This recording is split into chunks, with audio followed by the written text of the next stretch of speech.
வல் அஸ்ர்.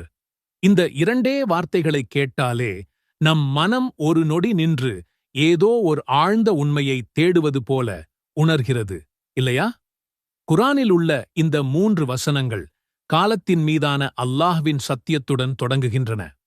ஆனாலும் இதே குரான் மிகத் தெளிவாகச் சொல்கிறது, நாம் எல்லோரும் நஷ்டத்தில் இருக்கிறோம். நிச்சயமாக, சந்தேகமே இல்லாமல் நஷ்டத்தில். இது ஏதோ வங்கிக் கணக்கில் ஏற்படும் பண நஷ்டமில்லை நண்பர்களே. இது நம் வாழ்க்கையின் மிக உண்மையான, மிக உன்னதமான லாபத்தை இழந்த ஒரு பேரழிவு. இந்த நிமிடம் வரை நீங்கள் செலவிட்ட ஒவ்வொரு வினாடியும் அல்லாஹ்வின் திருப்தியை ஈட்டும் கணக்கில் ஏற்றப்படவில்லை என்றால், உங்கள் வாழ்க்கையின் அக்கவுண்ட் நெகட்டிவ் தான். ஒவ்வொரு கணமும் நம்மை விட்டு விலகிச் செல்லும் இந்த விலைமதிப்பற்ற பொக்கிஷத்தை நாம் எப்படி பயன்படுத்தப் போகிறோம்? இந்த 3 வசனங்களில் அல்லாஹ் நம்மை இந்த பேராபத்தான நஷ்டத்திலிருந்து மீட்பதற்கான 4 நிபந்தனைகளைத் தெளிவாக பட்டியலிடுகிறான்.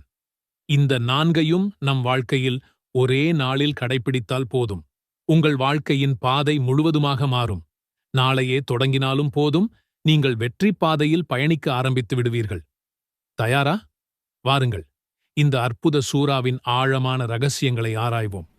இன்று நாம் பார்க்கப் போவது குரானின் 103ஆம் அத்தியாயம், சூரத்துல் அஸ்ர். இந்த சூரா ஒரு குட்டி சூராதான், வெறும் 3 வசனங்கள். ஆனால் இதன் ஆழம் கடல் போன்றது. இமாம் ஷாஃபி ரஹ்மத்துல்லாஹி அலைஹி அவர்கள் கூறுவார்கள், மக்கள் இந்த சூராவை உணர்ந்து கொண்டால் போதும், வேறு எந்த சூறாக்களும் அவர்களுக்கு தேவைப்படாது. அவ்வளவு சக்தி வாய்ந்தது இந்த சூரா.